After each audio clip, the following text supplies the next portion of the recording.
नमस्कार दोस्तों, आपका एक बार फिर से अपने YouTube चैनल फिजिक्स क्लासेज में स्वागत है।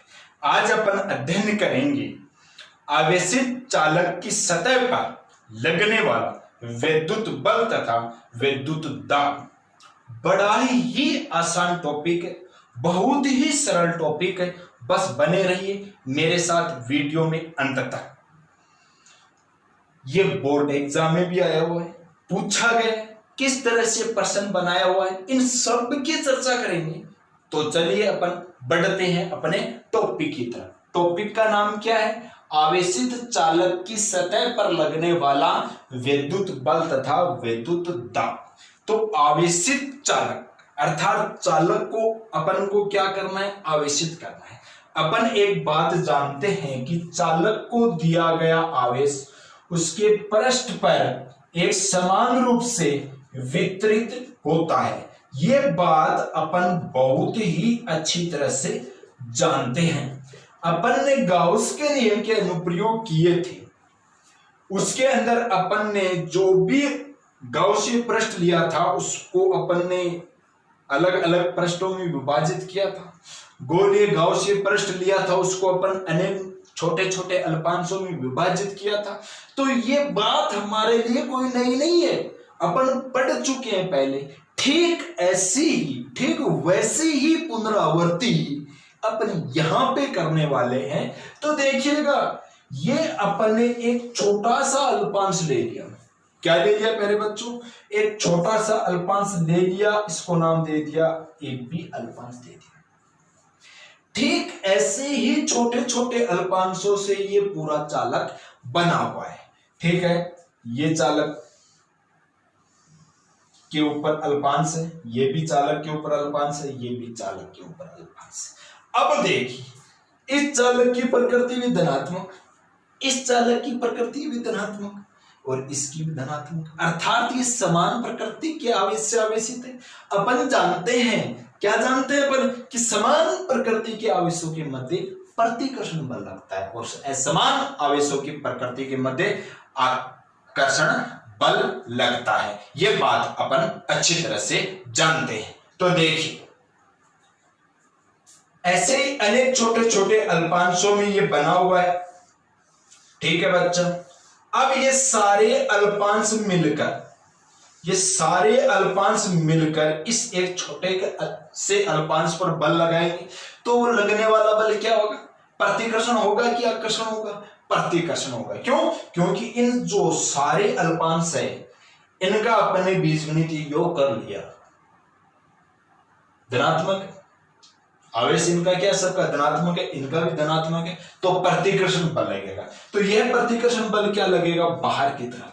यह बल कितना होगा, ये बात अपन को फाइंड आउट करनी। तो बल लगेगा तो बाहर की तरफ, तो दाब भी लगेगा। क्या लगेगा? दाब लगेगा। तो दाब क्या हो जाएगा? P। ये P भी अपन को फाइंड आउट करनी है। तो चलिए अपन बढ़ते हैं, अच्छी तरह से अपन ज्ञात करते हैं। ये तो सिर्फ आपको समझाना था कि किस तरह से चालक पर बाहर की तरफ बल लगता है और किस तरह से दाब लगता है। अब देखिए, माना कोई एक चालक, इसको क्यों आवेश से आवेशित किया गया? किस पर किया गया है?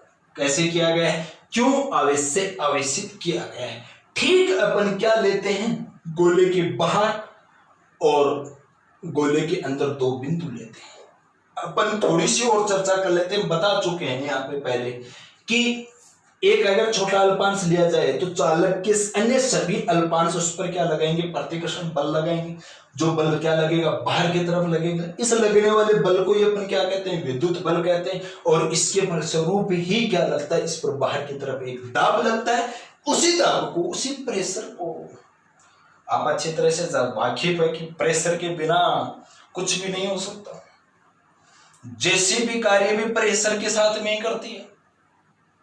जितनी भी आज तक मशीनें बनी है वो सभी प्रेशर के साथ में काम करती है। ठीक है बेटा, कुएं से जब पानी आता तो वो मोटर भी प्रेशर लगाती है तभी पानी उठता है। तो दुनिया के अंदर ऐसी कोई चीज नहीं है जो बिना प्रेशर के काम करे। अपन भी सुबह के समय में बिना प्रेशर के काम नहीं करते। तो प्रेशर अच्छी बात है, होना चाहिए, लेकिन प्रेशर के साथ में तनाव मत रखिए। देखिए बाहर की तरफ दाब लगेगा, इनका अध्ययन करने के लिए अपन को दो बिंदुएं लेनी पड़ेगी। क्या लेनी पड़ेगी प्यारे बच्चों? दो बिंदु लेनी पड़ेगी, P1 और P2 की चर्चा करेंगे। किसकी करेंगे? P1 और P2 की चर्चा करेंगे।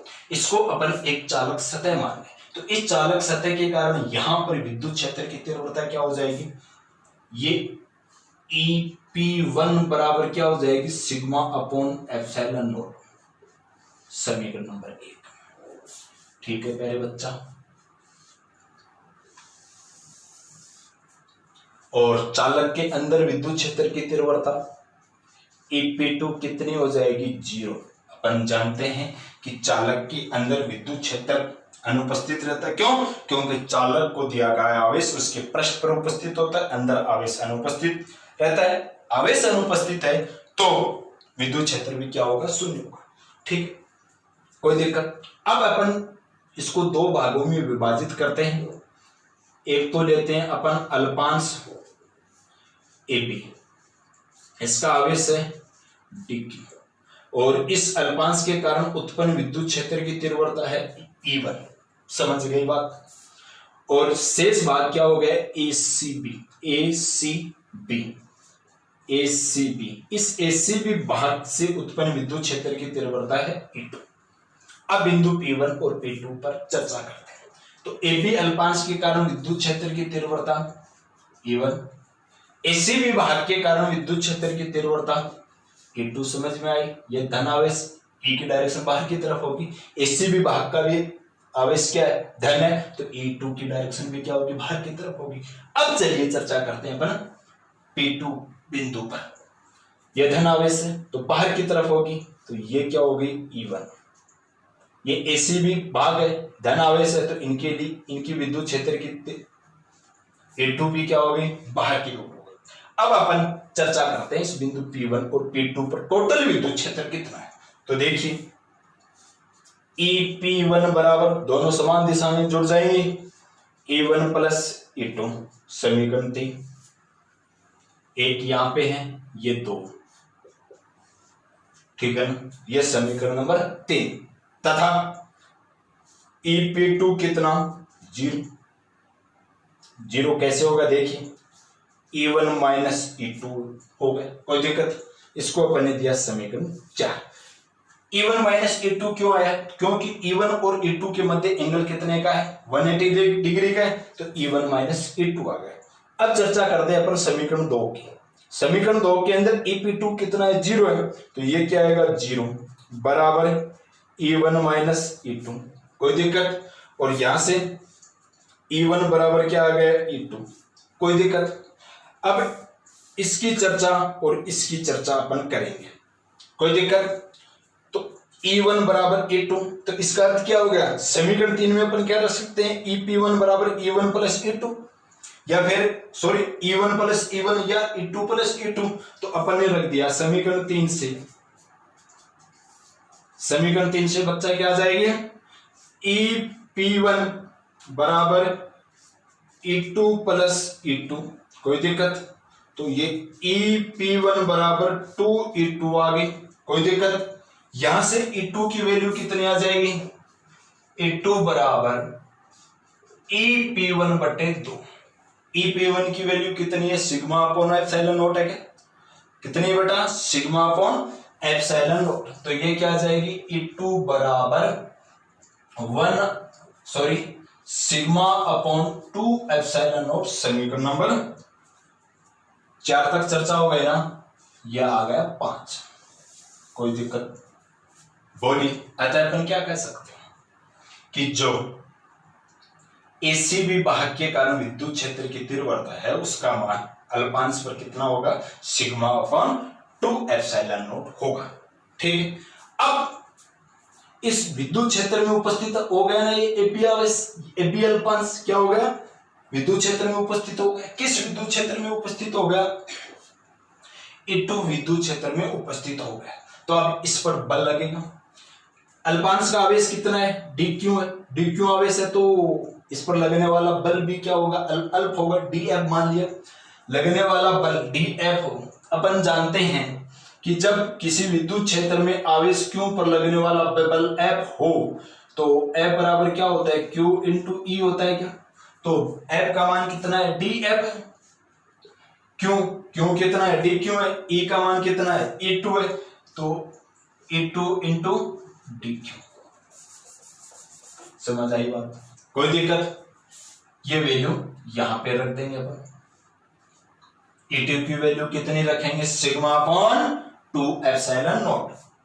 यहां से डी एफ बराबर क्या आ जाएगा बेटा, क्या जैसी बताई दो, क्या जाएगा, sigma upon 2 epsilon not into D Q. पृष्ठ आवेश घनत्व की जब अपन परिभाषा लगाएंगे तो डी क्यू बराबर क्या हो, सॉरी सिग्मा बराबर क्या होता है, D Q upon D S. यहां से डी क्यू की वैल्यू क्या आ जाएगी, सिग्मा डॉट डी एस आ जाएगी। तो यहां पर क्या आ जाएगा बेटा, डी एफ बराबर ये सिग्मा, यहां से डी क्यू बराबर क्या होगा, सिग्मा इंटू डी एस होगा क्या। तो ये सिग्मा जब इस सिग्मा से गुणा होगा तो क्या होगा, sigma square into D S. कोई दिक्कत, समझ में आई बात। अपॉन बटे में क्या है, 2 एप्सिलॉन नॉट। इसको ऐसे ये वैल्यू हमारे पास आएगी। अब एक तो अल्पांश के कारण, ठीक है, कोई दिक्कत, समझ में आई बात यहां तक। अब अपन क्या कर देंगे, संपूर्ण पृष्ठ पर लगने वाला विद्युत बल ज्ञात कर लेंगे। तो संपूर्ण पृष्ठ के लिए क्या आ जाएगा, ये तो एक अल्पांश के लिए था ना, एक अल्पांश पर लगने वाला बल था, तो संपूर्ण पृष्ठ पर लगने वाला बल क्या आ जाएगा बेटा, संपूर्ण पृष्ठ पर लगने वाला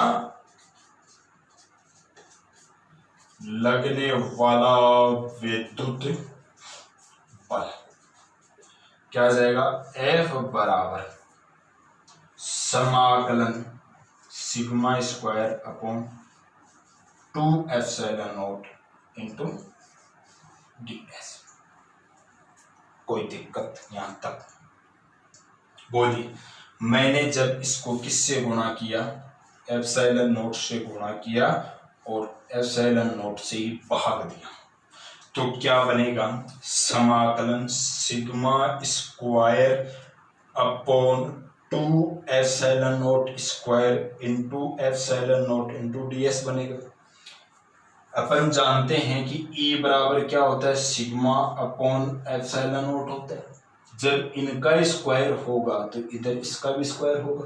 तो कुछ इस तरह की स्टेप बनेगी क्या, रेफरेंस में करना बेटा, समाकलन 1/2 E square into epsilon not into D S, ऐसा बनेगा। तो ये तो क्या हो गया, लगने वाले बल का मान हो गया। यहां तक ये स्टेप कहां से, ये एप्सिलॉन नॉट से गुणा और भाग करने पर, गुणा कर, एक बार तो गुणा करेंगे और एक बार भाग करने पर ये स्टेप बनी है। कोई दिक्कत।